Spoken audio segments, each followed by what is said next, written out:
परम पूज्य गुरुदेव परम वंदनीय माता जी के सूक्ष्म सानिध्य में बाबा विश्वनाथ की सूक्ष्म प्रेरणा से संचालित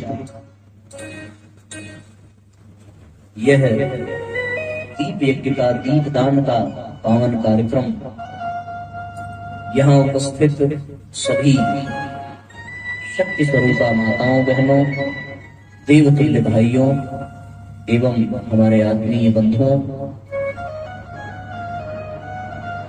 जैसा कि हम सभी जानते हैं कि आज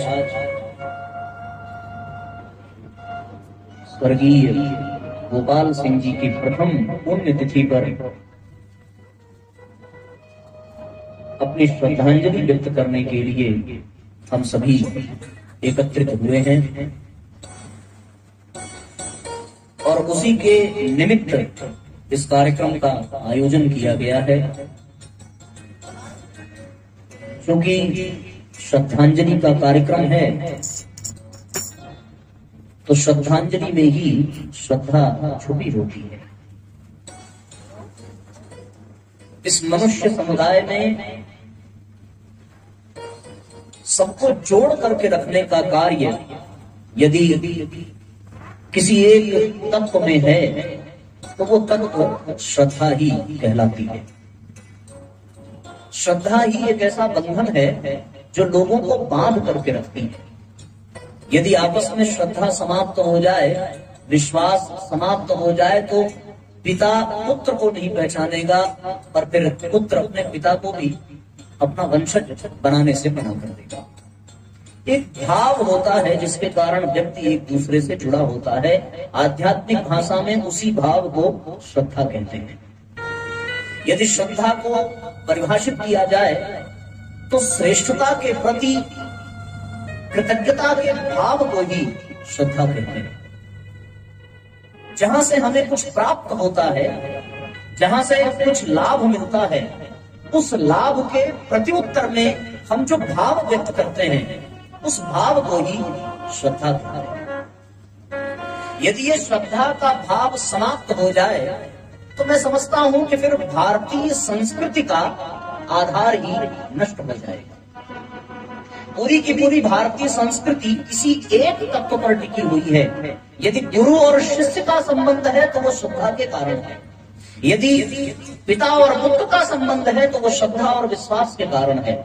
यदि भक्त और भगवान का संबंध है तो वो केवल और केवल श्रद्धा के कारण है। हम जितने भी कृत्य करते हैं वो सारे के सारे कृत्य केवल और केवल श्रद्धा के कारण ही संचालित होते हैं। और भारतीय संस्कृति की ये बड़ी विशेष परंपरा रही है कि यहाँ पर हम लोगों ने श्रद्धा को महत्व दिया है और उसी श्रद्धा के कारण हमारी प्रगति भी संभव हो पाई है। यदि शिष्य अपने गुरु के प्रति श्रद्धा का भाव न रखे तो फिर गुरु के ज्ञान और गुरु का प्राण उसके जीवन में उतर नहीं सकता। यदि पुत्र अपने पिता के प्रति श्रद्धा का भाव न रखे तो फिर पिता की संपदा, संपत्ति और पिता की जिम्मेदारी उस पुत्र को हस्तगत नहीं हो सकती। इसी तरीके से इस दुनिया में व्यक्ति जो कुछ भी प्राप्त करता है वो केवल और केवल श्रद्धा के बल पर ही प्राप्त करता है। ये नदियां हमें जल देती हैं तो श्रद्धा के कारण ही उस नदी को हम माता की संज्ञा देते हैं। ये वृक्ष हमें ऑक्सीजन देते हैं, वायु देते हैं, लकड़ी देते हैं, फल देते हैं, संपदा देते हैं, बहुत कुछ प्राप्त होता है और फिर उस प्राप्ति के परिणाम स्वरूप जो हम भाव व्यक्त करते हैं वो श्रद्धा के ही कारण है और फिर उसी कारण हम वृक्ष को देवता की संज्ञा देते हैं। वरना पाश्चात्य जगत के लोग इसे केवल और केवल मूर्खता ही समझते थे कि हिंदुस्तान के, भारत के और भारतीय संस्कृति के लोग ऐसे हैं जो वृक्षों की पूजा करते हैं, जो नदियों की पूजा करते हैं, पर उन्हें इस बात का एहसास नहीं होता कि वो केवल और केवल श्रद्धा के कारण है। और इसी श्रद्धा के कारण यहाँ का, इस देश का जो निवासी है वो अपने आप को धन्य मानता है, अपने आप को कृतकृत्य मानता है। तो श्रद्धा ही वृक्षों को देवता बनाती है, श्रद्धा ही नदियों को माता बनाती है और साथियों श्रद्धा ही पत्थर को भगवान बनाती है। उस पत्थर में कोई विशेषता नहीं होती, लेकिन व्यक्ति की श्रद्धा जब जुड़ जाती है तो एक छोटा सा गोला सा पत्थर जिसमें किसी ने चंदन लगा दिया, किसी ने कुछ पान सुपारी चढ़ा दिया, बस वो पत्थर व्यक्ति के भगवान के लिए काम करता है, भगवान के स्वरूप में काम करता है। वो केवल और केवल श्रद्धा के कारण ही। यद्यपि देखा जाए तो मनुष्य जन्म के वृद्धावस्था में व्यक्ति किसी लायक नहीं रह जाता, न वो कुछ कार्य करने के लायक रह जाता है, न वो कोई जिम्मेदारी संभालने के लायक रह जाता है, और ना ही वो किसी के काम आता है, बल्कि उसके नाते लोगों को बहुत सारी परेशानियां झेलनी पड़ती हैं। कोई असहाय वृद्ध यदि खाट पर बैठा है तो फिर उसके शौच की व्यवस्था करना, उसके भोजन की व्यवस्था करना, ये सारी व्यवस्था हम लोग करते हैं। और जब तक उस व्यक्ति के शरीर छूट नहीं जाते तब तक उसका ध्यान रखते हैं, तब तक जितना हो सकता है उतना करते हैं। कभी विचार करके देखा कि ऐसा क्यों है? केवल और केवल इसलिए है कि उनके प्रति हमारे मन में एक श्रद्धा होती है, और वो श्रद्धा इसलिए कि जब तक वो करने के योग्य थे तब तक उनके द्वारा हमें बहुत लाभ प्राप्त हुआ, बल्कि ये शरीर जिसको लेकर के हम जी रहे हैं, ये शरीर भी उस वृद्ध पिता के कारण, उस वृद्धा माता के कारण ही प्राप्त हुआ है। उस भाव को व्यक्त करने के लिए जीवन में श्रद्धा का होना बहुत आवश्यक है। प्रहलाद ने यदि परमात्मा का दिग्दर्शन किया तो केवल और केवल श्रद्धा के बल पर, ध्रुव ने परमात्मा को पाया तो श्रद्धा के बल पर, शबरी ने राम को नंगे पांव अपने दरवाजे पर आने के लिए विवश कर दिया तो केवल और केवल श्रद्धा के बल पर, द्रौपदी ने चीरहरण से अपनी लाज बचाई तो केवल और केवल श्रद्धा के कारण, सुदामा एक दलित ब्राह्मण होने के बावजूद भी तीनों लोकों के स्वामी हो गए तो केवल और केवल श्रद्धा के कारण। यदि ये श्रद्धा समाप्त हो जाए तो व्यक्ति की उन्नति रुक जाती है, व्यक्ति का उत्थान रुक जाता है। उत्थान तो बहुत बड़ी बात है, उसका अपने आप पतन होने लगता है। जरा उन बच्चों के जीवन में झांक करके देखना जिनको अपने माँ बाप के प्रति श्रद्धा नहीं है, उन बच्चों के जीवन में झांक करके देखना, उनके रास्ते भटक चुके हैं, उनका लक्ष्य बदल गया है, उनका जीवन दूभर हो जाता है। यहाँ जो कुछ भी श्रेष्ठ है उसके प्रति केवल और केवल श्रद्धा का ही भाव होता है। और इसी श्रद्धा को जानने के लिए पाश्चात्य जगत के वैज्ञानिकों ने एक बहुत बड़ा एक्सपेरिमेंट किया, एक बहुत बड़ा प्रयोग किया। आप लोग सुनोगे तो आपको आश्चर्य होगा। एक वैज्ञानिक हुए डॉक्टर A.K. जॉर्ज, उन्होंने सूर्य भगवान के ऊपर एक वैज्ञानिक प्रयोग किया, और प्रयोग बड़ा सीधा, बड़ा सरल, बिना किसी खर्च के उन्होंने एक बड़ा अच्छा प्रयोग किया। किसी ने उनको कह दिया कि हिंदुस्तान के जो लोग हैं स्नान करने के बाद सूर्य भगवान को एक लोटा जल चढ़ाते हैं। ये बात उनके दिमाग में आई कि आखिर वो लोग करते क्यों हैं, इससे उन्हें लाभ क्या मिलता है। भाई सूर्य तो तप रहा है, यदि आप सूर्य अर्घ ना भी दें तो भी उसका प्रकाश आपको मिलेगा ही मिलेगा, बिना किसी भेदभाव के।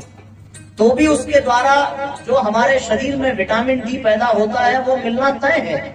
लेकिन ये जो भारतीय संस्कृति है, ये उस कृतज्ञता के भाव को व्यक्त करने के लिए ये सूर्य अर्घ की परंपरा उन्होंने क्यों शुरू की। वैज्ञानिक ने प्रयोग किया, वैज्ञानिक के दिमाग में कुतर्क चलते रहते हैं, उन्होंने प्रयोग किया। प्रयोग 2 दिन का था केवल। एक दिन अकेले उन्होंने किया, दूसरे दिन कई लोगों को साथ में लेकर के किया, और द सनराइज पुस्तक में उन्होंने अपने प्रयोग को छापा। प्रयोग क्या किया कि जून के महीने में जब प्रचंड गर्मी रहती है, जब गर्मी अपने चरम पर होती है जून के महीने में, उन्होंने जून के महीने में नंगे बदन बिल्कुल भरी दोपहरी में घर से बाहर निकल करके सूर्य को देखना प्रारंभ किया। बातचीत मत करिए, सूर्य को देखना प्रारंभ किया और 4 मिनट तक, घड़ी के टाइम से कितनी देर देखा, केवल 4 मिनट तक उन्होंने बड़े भाव से केवल सूर्य को देखा। अपने सारे कपड़े निकाल दिए, जून का महीना, भरी दोपहरी, और देखने का तरीका ये था कि देखें इस सूर्य से कोई लाभ मिलता है या नहीं। मतलब देखने में कोई श्रद्धा नहीं थी, कोई भाव नहीं था। बस जैसे इंसान किसी को बिना भाव के, बिना श्रद्धा के देखता है, और देखते देखते कभी क्रोध का भी भाव उनके मन में आया होगा, तो उन्होंने सूर्य को देखा नहीं बल्कि घूरना प्रारंभ किया। देखना अलग है, घूरना अलग है। बिना पल के झपकाए लगातार वो देखना प्रारंभ कर। और कितनी देर देखा? केवल 4 मिनट तक। 4 मिनट के बाद जब वो अपने कमरे में वापस आए और उन्होंने अपने कमरे में बुला करके डॉक्टर को ये चेक किया कि उसका प्रभाव उनके शरीर पर क्या पड़ा, तो प्रभाव साथियों ये पड़ा उनके शरीर पर कि उनके शरीर का तापमान 103 डिग्री सेल्सियस हो गया। कितनी देर में? केवल 4 मिनट में। ये घटना आप YouTube पर, नेट पर सर्च करके देख सकते हो। केवल 4 मिनट उन्होंने सूर्य को घूर करके देखा और उनके शरीर का तापमान 103 डिग्री सेल्सियस था। बड़ी चिंता हो गई उनको। आराम किया। दूसरे दिन उन्होंने 5 और वैज्ञानिक बुलाए और 5 और वैज्ञानिकों को बुला करके अब की बार फिर से उन्होंने अपने सारे कपड़े उतारे, 5 वैज्ञानिकों ने, और कपड़े उतार करके अब की बार फिर से उन लोगों ने भरी दोपहरी में सूर्य को देखना प्रारंभ किया। पर अब की बार देखने का नजरिया बदल गया था। जो पहले घूर करके देख रहे थे, अब वो केवल दर्शन के भाव से देख रहे थे। और अपने पास कुछ पूजन की सामग्री भी रखी, जैसे हिंदुस्तान के निवासी रखते हैं। उन्होंने एक लोटे में जल रखा, कुछ अक्षत रखा, कुछ पुष्प रखा, कुछ प्रसाद रखा, कुछ धूप बत्ती, अगरबत्ती आदि की व्यवस्था की, और भाव पूर्वक कुछ सूर्य का स्तोत्र मंत्र पढ़ा और गायत्री मंत्र के माध्यम से सूर्य के सामने मस्तक झुका करके उन्होंने सूर्य अर्घ दिया। और अब की बार 4 मिनट नहीं दिया, अब की बार उन्होंने 11 मिनट तक इस पूजन के कृत्य को संपन्न किया। और 11 मिनट के बाद जब वो 5 वैज्ञानिक अपने कमरे में वापस गए, फिर से डॉक्टर को बुलाया, तो आपको परिणाम जानकर के आश्चर्य होगा कि जो कल 103 डिग्री टेम्परेचर बढ़ गया था, आज उस तापमान में शरीर के कोई परिवर्तन नहीं हुआ, कोई अंतर नहीं हुआ, बल्कि उनका पल्स रेट, उनका ब्लड प्रेशर, उनकी हार्ट बीट और उनका शुगर लेवल, ये सारी की सारी चीजें बिल्कुल अच्छी हो गई, बिल्कुल व्यवस्थित हो गई। ये उन्होंने अपने प्रयोग में लिखा। और उस दिन फिर उन्होंने इस बात को स्वीकार किया कि वास्तव में श्रद्धा में बहुत बड़ी ताकत होती है। श्रद्धा के कारण ही शत्रु को व्यक्ति अपना मित्र बना सकता है। श्रद्धा के कारण ही व्यक्ति दूसरों से लाभ प्राप्त कर सकता है। और यदि यही श्रद्धा ना हो तो फिर कोई कितना भी योग्य हो, उसे कुछ प्राप्त नहीं हो सकता। शिष्य कितना भी योग्य हो, यदि उसके जीवन में श्रद्धा गुरु के प्रति नहीं है, तो फिर वो गुरु के अनुदान कभी प्राप्त कर नहीं सकता। एक पिता ने अपने एक पुत्र का दाखिला कराया किसी विद्यालय में, और दाखिला कराने के बाद उन्होंने विद्यालय के अध्यापक से कहा कि हमारे बेटे के अंदर एक भी कमी आप नहीं पाओगे। मतलब ऐसा लड़का इस दुनिया में आपको मिलेगा ही नहीं। इसके अंदर 100 में से 100 अच्छाइयां हैं, कुछ भी कमी नहीं है। तो अध्यापक भी सोचने लगा, जब बाप ऐसा है तो बेटा कैसा होगा। उन्होंने एडमिशन करा लिया। 1 महीने के बाद वो लौट करके आया पिता और पूछा कि हम अपने बच्चे का रिपोर्ट मांगना चाहते हैं। डिग्री के लिए हमने एडमिशन कराया था, बल्कि उसे ज्ञान की आवश्यकता तो नहीं है क्योंकि वो बहुत योग्य है, पर आपके यहाँ डिग्री मिल जाएगी। तो आप बताइए 1 महीने में उसकी कुछ विशेषता क्या आपको दिखा। ये तो हमने अपने तरफ से बता दिया, अब आप भी कुछ बताइए। तो उसके गुरु ने कहा कि आपके बेटे के अंदर 100 में से 100 तो नहीं, 98 अच्छाइयां हैं, केवल 2 कमी है। यदि ये 2 कमी हट जाती तो मैं सत्य कहता हूँ इसके जैसा इंसान और कहीं कोई मिलता नहीं। और वो 2 कमी पता है उन्होंने क्या बताई, आप सुनोगे तो हंसी आएगी। पहली कमी ये बताई कि इसके पास अपना कोई विवेक नहीं है, ये पहली कमी। और दूसरा ये कि ये हमारी सुनने को तैयार नहीं है। बस केवल यही 2 कमी है कि अपना बुद्धि विवेक तो इसके पास है नहीं, और दूसरा ये कि ये हमारी सुनने को तैयार नहीं है। इसलिए आप अपने बेटे को यहाँ से ले जा सकते हैं। इसका अर्थ क्या हुआ कि उस बच्चे के अंदर अपने गुरु के प्रति श्रद्धा नहीं थी, विश्वास नहीं था, और इसी कारण उसे वहां का कोई विशेष लाभ नहीं मिला। तो जिस श्रद्धांजलि के कार्यक्रम में हम बैठे हैं, श्रद्धा अर्पित करने के लिए, श्रद्धा के पुष्प चढ़ाने के लिए उस समय ये बहुत ही समीचीन हो जाता है कि हम श्रद्धा के महत्व को समझें और अपने जीवन में, अपने भाव में श्रद्धा को सम्मिलित करें, समन्वित करें। मनुष्य का ये तन है और उसका तन उसके मन से संचालित होता है ना। शरीर का संचालन कौन करता है? मन करता है। इतना बड़ा शरीर है पर पूरे शरीर का संचालन केवल यही से होता है। ये छोटा सा हिस्सा यदि खराब हो जाए तो शरीर कितना भी स्वस्थ रहे उसका संचालन हो नहीं सकता। तो केवल इसके ठीक रहने मात्र से पूरा शरीर संतुलित रहता है, संचालित होता है। तो तन का संचालन मन से होता है, मन यानी विचारों से, और विचारों का संचालन भाव से होता है। और ये भाव श्रद्धा का ही एक स्वरूप है, श्रद्धा का ही पर्याय है। यदि अच्छे भाव होते हैं तो विचार अच्छे होते हैं, और यदि विचार अच्छे होते हैं तो व्यक्ति अच्छा होता है। और यदि भाव बुरे होते हैं तो फिर उसके विचार भी बुरे होते हैं, और बुरे विचारों के कारण वह व्यक्ति भी बुरा बन जाता है। तो हम सभी आज के इस कार्यक्रम पर विशेष ध्यान देते हुए इन बिंदुओं पर ध्यान दें कि हम अपनी भावनाओं को ठीक करें। लोग कहते हैं कि साहब देखने में अच्छा है तो वो सच में अच्छा होगा, इसकी कोई गारंटी नहीं है। अच्छे से पहन करके रखे, अच्छे से दिखने में सुंदर हो, वेशभूषा अच्छी हो, सब कुछ ठीक हो, बल्कि बोल चाल भी अच्छी हो, चाल ढाल भी अच्छी हो, इसके बावजूद भी वो व्यक्ति अच्छा है, इसमें सबको संशय होता है। तो एक कदम और आगे बढ़कर के देखा कि चलो ये सारी चीजें ठीक हैं, तो इसके बाद भी उसके विचार अच्छे होने चाहिए। विचारों के अच्छे होने पर भी उस व्यक्ति के भीतर अच्छाई हो, इस बात में भी संशय होता है। लेकिन यदि उसके भाव अच्छे हो, उसके भावनाएं अच्छी हो, उसके भीतर संवेदना हो, तो फिर निश्चित रूप से उसके विचार भी अच्छे होते हैं और वो व्यक्ति भी अच्छा ही होता है। और ये जो भाव के अच्छे होने का क्रम है, ये केवल तभी संभव है जब भावना में संवेदना हो, भावना में श्रद्धा हो। इस दुनिया में जितने भी लोग महान हुए वो केवल और केवल अपनी श्रेष्ठ भावना के कारण महान हुए, केवल और केवल अपनी भावना में श्रद्धा को पिरोने के कारण महान हुए।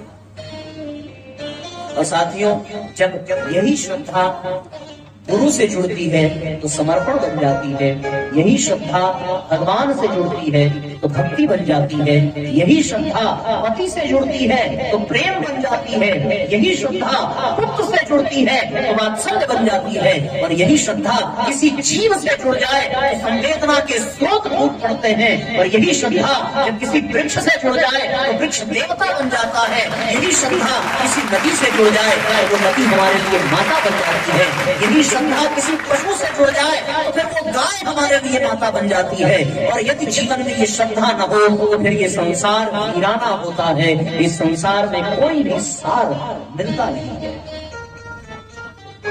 जीवन में श्रद्धा होती है तो ही माँ बाप भगवान नजर आते हैं, और यदि श्रद्धा समाप्त हो जाए तो माँ बाप केवल पैसा पैदा करने वाली मशीन बनकर के रह जाते हैं।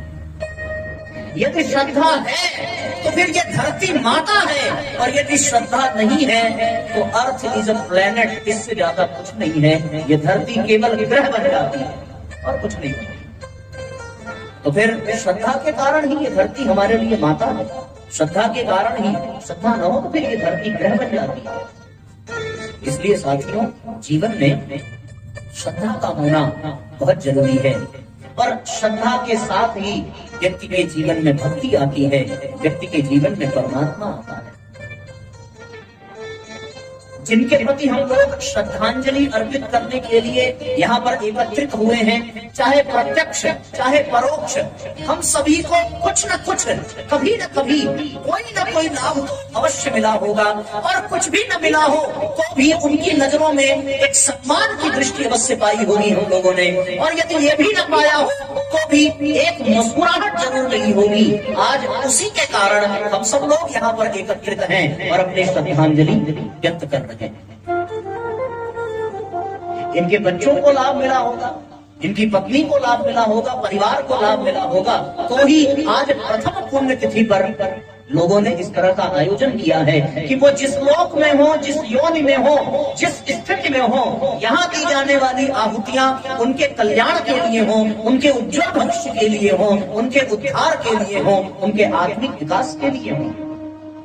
यही भाव तब आता है जब जीवन में श्रद्धा आती है। आइए श्रद्धा के महत्व को समझते हुए गुनगुनाएं। श्रद्धा सहित जो आया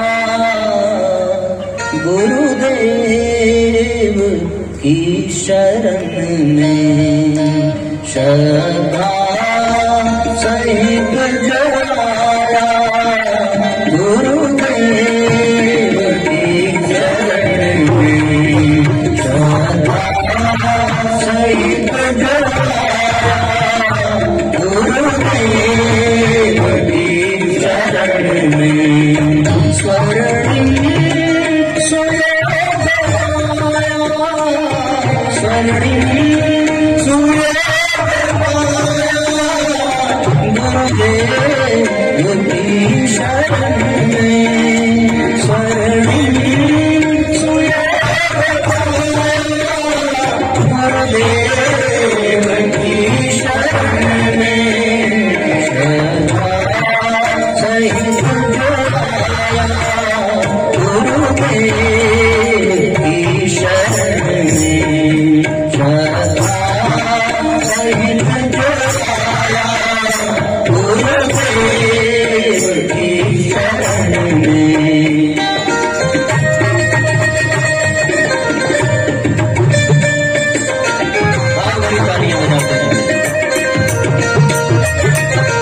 हो, बोलिए यज्ञ भगवान, जय हो।